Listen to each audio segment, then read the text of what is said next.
다시 한번 커진 금리 인하 기대감에 또 CES 관련 재료까지 아직 시장이 풍부하게 남아 있습니다.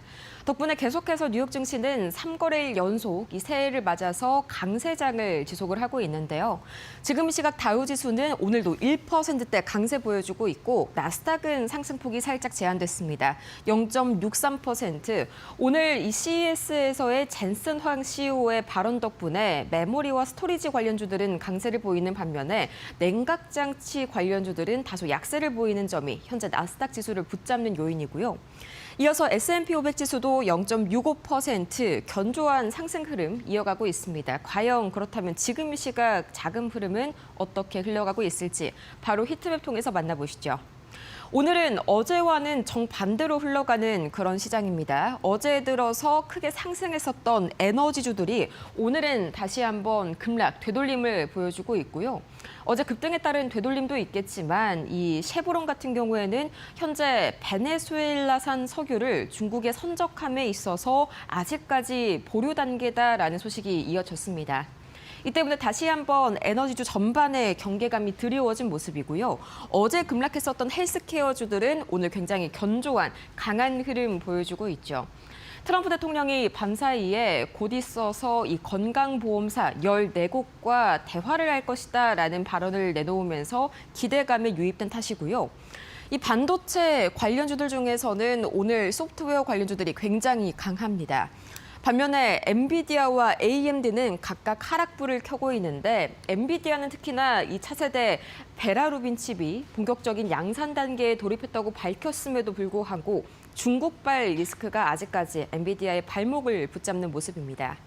이외에 M7 중에서는 오늘 아마존이 역시나 3.5%가량 연이어서 나오는 호재로 이틀 연속 강세 이어가는 반면에 테슬라는 4%, 어제의 급등을 완전히 토해내는 모습입니다. 이 과연 어떤 일들이 있었을지 가장 크게 시장을 움직인 이슈 3가지부터 만나보시죠. 가장 먼저 매크로 지표 관련 이슈입니다. 이 S&P 글로벌 12월 서비스업 PMI가 8개월 내에 최저 수준으로 역시나 둔화된 움직임을 나타내면서 금리 인하에 대한 기대감이 올라가는데요. 관련된 그래프 제가 준비해봤습니다. 다음 판 통해서 조금 더 자세하게 보시죠. 우선 이게 S&P 글로벌 서비스업 PMI, 그러니까 서비스업의 업황을 나타내는 그런 지표인데요. 보시자면 50이 이 확장과 수축을 가르는 기준선입니다. 50보다 밑으로 내려가면 수축이고요. 50보다 윗선에 있으면은 확장 국면인데 25년 동안의 그간의 기록을 보시자면 아직까지는 여전히 50을 상회합니다. 확장 국면에 머물고 있긴 하지만 점점 이 상승폭이 둔화되고 있는 점이 보이실 겁니다. 실제로 이 12월 들어서 52.5를 기록한 글로벌 서비스업 PMI 11월 54.1 대비해서도 1.7포인트가량 크게 줄었고요. 또 예상치도 마찬가지로 밑돌았습니다. 이 때문에 신규 사업 증가율이 20개월 만에 최저치를 기록했다는 점도 함께 부각이 됐고요. 또 세부 항목을 보자면 신규 주문이 1년 만에 처음으로 감소했습니다. 뿐만 아니라 인플레이션에 대한 우려감도 고용과 함께 드리워졌는데 관세와 인건비가 상승함에 따라서 비용 상승률이 7개월 만에 가장 가파르게 상승한 것으로 나타났습니다. 전반적으로 부진했던 이 매크로 지표 때문에 다시 한번 금리 인하에 대한 기대감이 높아졌고요. 이 금리 인하에 대한 기대감을 높인 건 이 연준 이사 중에 한 명의 발언도 있었습니다. 바로 종전 이슈로 돌아가 보시죠. 이 스티븐 마이런 연준 이사, 대표적인 트럼프 대통령의 최측근이죠. 올해 들어서 이 100bp 이상의 금리 인하가 필요하다고 밝혔습니다. 100bp면요. 현재 기준금리를 1%포인트가량 큰 폭으로 내리는 거죠. 25bp씩 총 4번을 인하를 해야 된다고 주장을 했습니다. 현재 금리 수준이 미국의 경제 성장을 막고 있다고 주장했는데 이 역시 종전에 나왔었던 S&P 글로벌 서비스업 지표의 부진과 맞물려서 다시 한번 금리 인하 기대감을 높였고요. 이게 오히려 증시를 들어올리는 결과를 촉발시켰습니다. 이어서 개별적인 섹터 이슈도 있었는데 이 CES 2026 어제 젠슨 황 CEO의 이 관련 키노트 발언이 이 시간쯤에 있었죠.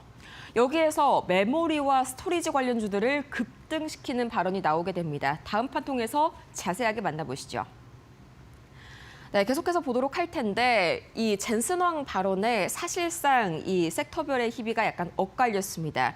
메모리와 스토리지는 굉장한 급등세를 보였는데 반면에 AI 데이터 센터 냉각 장치는 급락하는 움직임을 보였습니다. 가장 먼저 메모리와 스토리지, 밤 사이에 샌디스크가 22% 최대 급등했고요. 웨스턴 디지털도 16%, 시게이트도 12%대 강세를 기록했습니다. 이 젠슨 황 CEO가 스토리지 시장이 아직까지는 제대로 공략되지 않은 거대 시장이라고 발언하면서 AI 처리 작업을 위해서는 초고성능 저장 장치, 스토리지가 필요하다라고 밝혔기 때문인데 이 때문에 오늘 마이크론 테크놀로지도 상당 부분 큰 폭으로 올랐고요. 오늘 삼성전자와 SK하이닉스 또다시 신고가 랠리를 펼칠 수 있을지 귀추가 주목이 되는 부분이네요.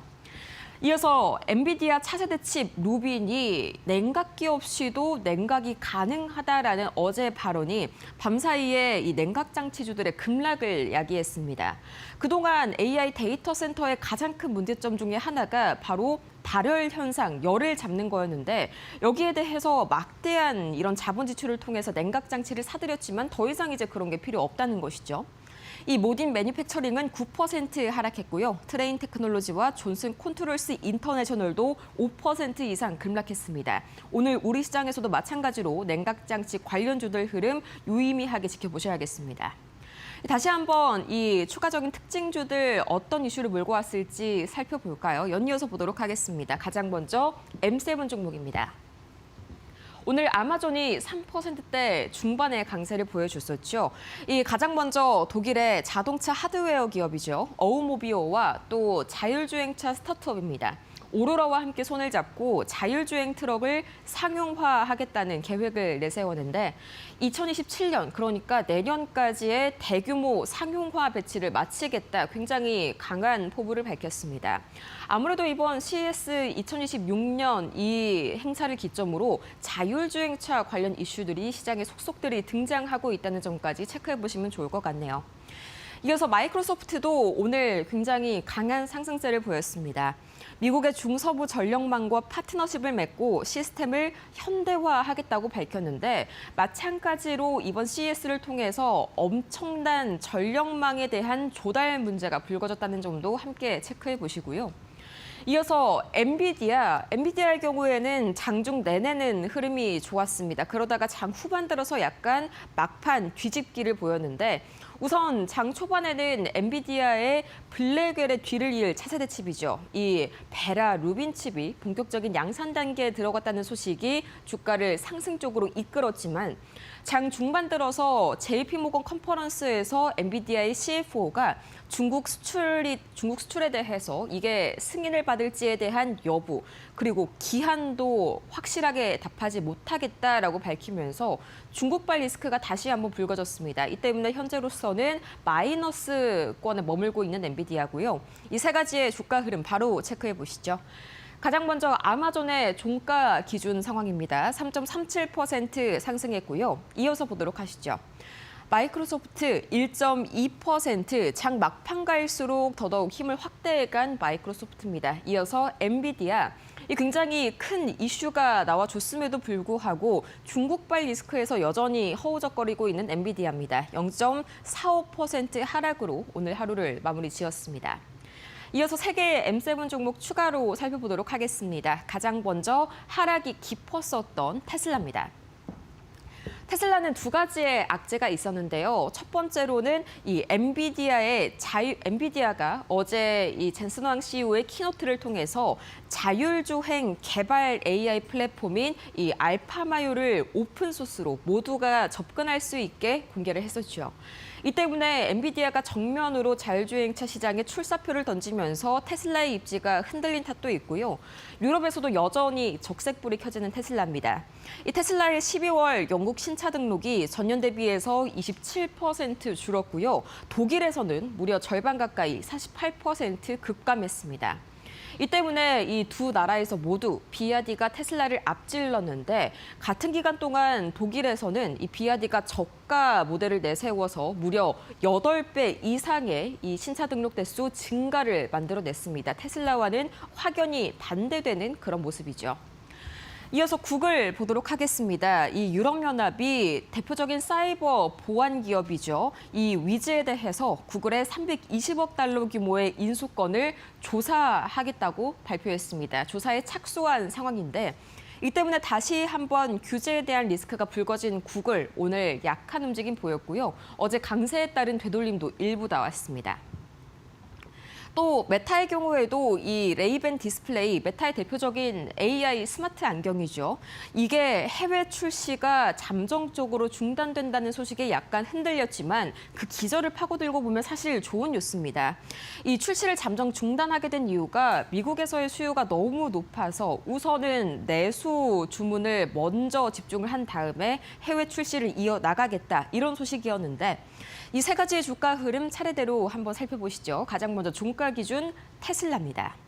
4.14% 어제의 상승폭을 고스란히 토해낸 테슬라였고요. 이어서 월가에서의 목표가 하향도 이어지고 있습니다. 또 메타 플랫폼스 0.28% 다시 한번 이 강보합권으로 막판 뒤집기에 성공했고요. 또 추가로 보도록 하겠습니다. 알파벳 0.75% 하락으로 오늘 마무리를 지었습니다. 추가적으로 오늘 반드시 봐야 할 세 가지의 특징주들 바로 체크해 보시죠. 가장 먼저 팔란티어. 이 히트맵에서도 팔란티어가 유독 강하게 초록불 켜고 있었던 점 기억나실 겁니다. 트루이스트 측에서 주가가 추가적으로 상승할 여력이 충분하다고 봤기 때문인데 현재가 기준으로 거의 25%가량의 추가 상승 여력이 있다고 봤고요.